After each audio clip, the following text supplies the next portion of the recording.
آپ یقین کریں دل خون کے اثر ہوتا ہے جب ہم یہ سنتے ہیں کہ کسی نے اپنی بچیاں اسکول سے اٹھا لی ہیں کیونکہ وہ ان کی فیس نہیں دے سکتا، کسی نے اپنے بچوں کو اسکول سے جانا اٹھا لیا ہے کیونکہ وہ رکشے کا کرایہ نہیں دے سکتا۔ یہ ہے ہمارے ملک کی ترقی اور یہ ہے ہمارے ملک کے جو 100 بلین کی انویسٹمنٹ آنی اس کا حال،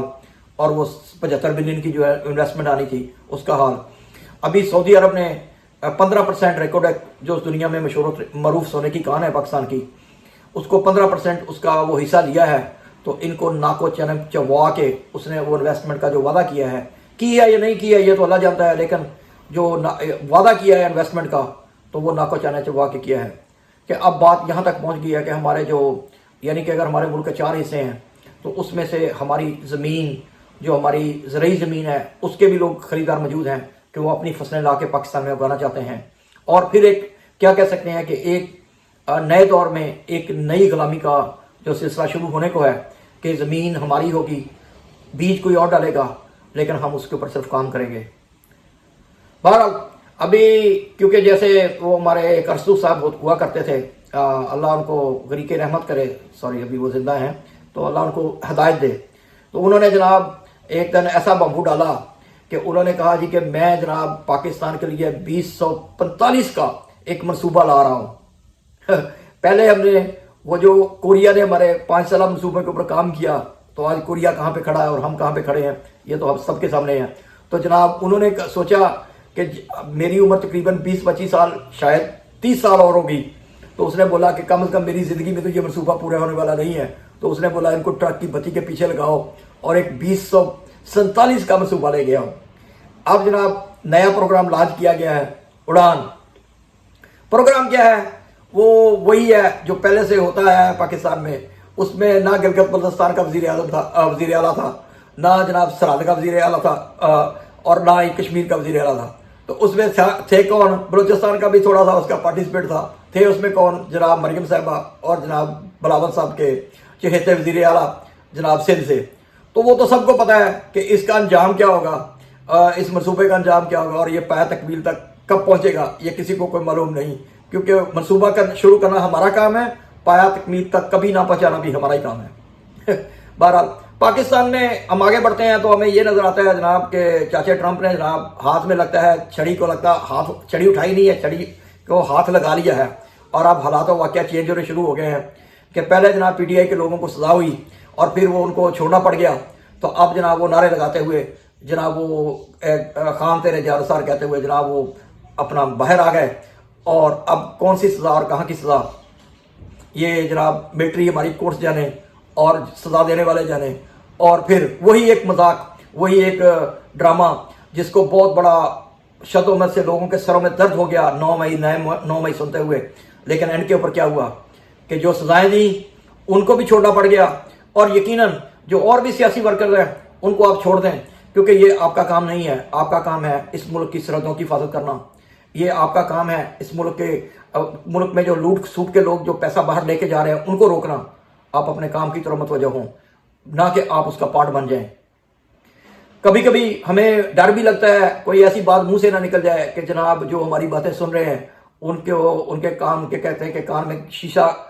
سیسا پلائی دیوار وہ ہوتی ہے نا، تو ان کے کان میں کہیں ہماری بات گھس کے کہیں وہ کھجلی نہ کرنی شروع کر دے، اور بھائی ہم تو پہلے سے ڈرنے والے ہیں، تو اس لیے ڈرتے ڈرتے ولاگ کرتے ہیں، کیونکہ آپ نے جہاں انٹرنیٹ کا بیڑا گرک کر دیا، واٹس ایپ کا بیڑا گرک کر دیا، آپ نے ایکس کو نہیں چھوڑا، ٹویٹر کا بیڑا گرک کر کے آپ ہم لوگوں کو کب معاف کرنے والے ہیں؟ وہ تو ہمیں بھی نظر آ رہا ہے کہ پاکستان کے جو نوجوان تھے وہ کم از کم اپنے رزق روٹی اسی ملک میں کما رہے تھے، فری لانسر کا وہ کام کر رہے تھے، لیکن آپ لوگوں نے قسم کھائی کہ آپ نے ان کے بھی چولہے بجا کے رہنا ہے۔ اس کا رزلٹ یہ ہو رہا ہے اس وقت کہ پاکستان کے نوجوان ایک دوسرے سے پوچھ رہے ہیں کہ کون سے ملک کا جو سمندر کم گہرا ہے اور کون سے ملک کا سمندر زیادہ گہرا ہے، تو ہم اس طرف رخ کریں جہاں پہ ہم کم از کم ڈوبنے سے بچ جائیں اور اس ملک کی سرحد کے پار پہنچ جائیں۔ اللہ معاف فرمائے، بہت دکھ کی بات ہے، بہت تکلیف کی بات ہے کہ جو ہو رہا ہے اس کو کون روکے گا، کیسے روکے گا؟ یہ اسی وقت روکے گا کہ جب جس صندوقڑی میں آپ لوگوں نے ووٹ ڈالا ہے اسی صندوقڑی میں اسی شخص کو ووٹ نکلے کہ جس کو ووٹ دیا گیا ہے، نہ کہ ووٹ اس کے خلاف نکلے کہ جس کو آپ نے ووٹ نہیں دیا گیا اور جب وہ دندراتا ہوا جناب شیروانی پہن کے جناب وہ جیسے وہ اسلام آباد کی 3 سیٹیں ہیں اس میں ایک ڈاکٹر صاحب ہیں مونچھوں کو وہ کرتے آ جاتے ہیں، لیکن ان کو شرم نہیں آتی کہ انہوں نے وہ ڈاکٹر ہیں یا نہیں ہیں، یہ تو اللہ جانتا ہے، کیونکہ پاکستان میں جعلی ڈاکٹر بھی بہت ہوتے ہیں، جعلی وکیل بھی بہت ہوتے ہیں، سیاستدان تو ان کی تو بات ہی مت کریں، وہ تو ہمیشہ سے جعلی رہے ہیں۔ اور اب تو ہمارا یونیفارم والوں کے اوپر بھی یقین اٹھ گیا ہے کہ ان کی کس کی یونیفارم اصلی ہے اور کس کی یونیفارم اصلی نہیں ہے۔ ابھی ایک ٹک ٹاکر ہے، وہ جناب پاکستان آرمی کی وردی پہن کے آ جاتا ہے اور لوگوں کو آ کے پی ٹی آئی والوں کو کہتا ہے کہ جی ہور کرو 9 مئی تو آ جاؤ چکھو مزے، ہوں ویکھو تہاڈے گھر والے کون ٹپدا۔ یہ یہاں تک بات پہنچ چکی ہے۔ ایک طرف یہ یونیفارم کی توقیر ہے، عزت ہے، اس کو سلوٹ ہے کہ کیوں یہ ہمارے بھائی اپنی جانیں دے رہے ہیں، اور دوسری طرف ایسے ٹک ٹاک حرامزادے جو آ کے وہ پاکستان آرمی کو بدنام کر رہے ہیں اور نفرت کی خلیجیں بڑھا رہے ہیں۔ لیکن کہاں ISPR کے وہ لوگ اور کہاں دوسرے لوگ، اگر کہیں تک بھی یہ میری بات پہنچ رہی ہے تو خدا را اس وردی کی توقیر رہنے دیں، عزت رہنے دیں۔ اس کے لیے لوگ جان دینے کے لیے تیار ہیں، لوگ آپ کے پیچھے ہمیشہ چلتے ہیں، لوگ آپ کو اپنا مسئلہ مانتے ہیں، لوگ آپ کو اپنا لیڈر مانتے ہیں۔ لیکن بات یاد رکھیں، ابھی کل کی بات ہے جب خان صاحب نے یہ بیان دیا کہ جی باجوہ صاحب تو قوم کے باپ ہیں، تو باجوہ صاحب کو شرم نہیں آئی یہ کام کرتے ہوئے جو وہ کر گزرے ہیں، لیکن انہوں نے باپ ہونے کا جو اپنا کیا کہتے ہیں اختیار ہے وہ بالکل نہیں ادا کیا، اور پھر انہوں نے ثابت کر دیا کہ باپ اگر حرامی ہو وہ مہا حرامی بھی ہو سکتا ہے۔ تو آگے چلیں تو جناب عمران خان صاحب نے جب کوئی بھی سپہ سالار کسی قوم کا وہ جب بھی اپنے ملک یونیفارم پہنتا ہے تو اصل میں وہ اس قوم کا باپ ہی ہوتا ہے۔ بات صرف اتنی ہے کہ اس کو یہ سمجھنے کی ضرورت ہوتی ہے کہ وہ باپ بننے کے لائق بھی ہے یا نہیں ہے۔ تو خان صاحب کا لوگ ابھی مذاق اڑاتے ہیں کہ کل تک آپ باجوہ صاحب کو قوم کا باپ کہتے تھے، اور جب باجوہ نے آپ کو کیا تو پھر اس کے بعد آپ کی کیا کہتے ہیں کہ آپ کو مارا بھی گیا، آپ کی تذلیل بھی کی گئی، آپ کے ساتھ جو ہائی کورٹ میں ضلالت ہوئی وہ ساری دنیا جانتی ہے۔ لیکن اللہ نے ایک فیصلہ رکھا ہوا ہے کہ عزل من تشاء و ذل من تشاء، کہ بھائی اللہ نے اپنے ہاتھ میں عزت رکھی ہے، آپ کسی عمران خان کی کسی شخص کی عزت نہیں گھٹا سکتے، کیونکہ عزت تو اللہ نے اپنے پاس رکھی ہے۔ وہ نہ آپ نے نواز شریف کو اقتدار دے دیا، شہباز شریف کو وزیر اعظم بنا دیا، وزیر اعلیٰ بنا دیا مریم صاحبہ کو، لیکن کیا ان کو عزت ملی؟ وہ سیالکوٹ کا رنگ باز خواجہ وہ ہر وقت تو کرتا رہتا ہے، لیکن کیا اس کو عزت ملی؟ اچھا یہ بات بھی آپ ذہن میں رکھیں، وہ جو جیل میں بیٹھا ہے اس کو لوگ عزت سے نواز رہے ہیں، اور جن کو آپ نے ٹھونس دیا ہمارے سروں کے اوپر، جن کو لوگوں نے 92% ووٹ دیے، ان کو لا کے آپ نے بٹھا دیا ہمارے سروں کے اوپر، ان کو کوئی عزت نہیں دے رہا، ان کی دنیا میں کہیں عزت نہیں ہو رہی، کیونکہ وہی بات ہے جو قرآن میں لکھا گیا ہے، جو اللہ نے فرمایا ہے وہی سچ رہنا ہے، وہی حق ہے، وہی سچ ہے۔ میری بات کسی کی بات کبھی سچی نہیں ہو سکتی، کیونکہ جو اللہ نے حکم دے دیا ہے وہی ہمیشہ رہے گا، علم من تشاء و ذل من تشاء۔ بھائی اب بھی سمجھ آئیں، پاکستان نے آگے بڑھنا ہے، پاکستان کے ساتھ الحمدللہ یہ وہ ملک ہے، اس قوم کی لوگ مثالیں دیا کریں گے، لیکن آپ اس کو قوم بننے دیں۔ اس کے نوجوانوں کو جو ان کے الحمدللہ ان کے جو یہ دنیا کے ذہین ترین نوجوان ہیں، ہماری بیٹیاں ہماری بہنیں جو دنیا کی ذہین ترین ہیں، تو میں کس کی بات کروں، یہ نوحہ بہت لمبا ہو جائے گا۔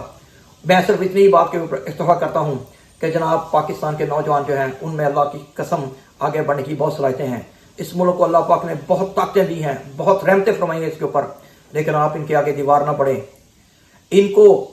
نوجوانوں کو اپنی ذہن سے جس کو یہ چنتے ہیں اس کو چننے دیں۔ عمران خان صاحب کی عمر ویسے ہی 75 ایئر ہو رہی ہے، میں درد مندانہ اپیل کرتا ہوں کہ اس سے پہلے کوئی بڑا حادثہ ہو جائے، اور اس سے پہلے کہ آپ لوگوں کے اوپر ایک دفعہ پھر الزام لگ جائے اور آپ اس الزام کو دھوتے ہوئے اگلی کئی 50 سال گزار دیں، تو اس سے پہلے ہے کہ عمران خان کو چھوڑ دیں، عمران خان کے اوپر رحم کریں۔ اور وہ آپ سے رحم نہیں مانگ رہا، وہ اللہ سے رحم مانگ رہا ہے، لیکن اس کی صرف ایک بات ہے کہ اس کا نظریہ صرف ایک ہے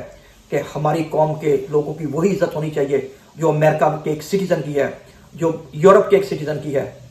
تو آپ لوگ بھی آپ لوگوں کی بھی بہت عزت ہے، اپنا پارٹ ادا کریں، اس ملک کو آگے بڑھنے دیں۔ یہ جھوٹے سچے پروگرام لانچ کرنے کا کوئی فائدہ نہیں ہے، اس کے پیچھے کوئی آنے والا نہیں ہے، آپ کو کوئی انویسٹمنٹ ملنے والی نہیں ہے، کوئی پاکستانی وہاں باہر سے پیسہ لا کے اپنے ملک میں انویسٹمنٹ کرنے والے نہیں ہیں۔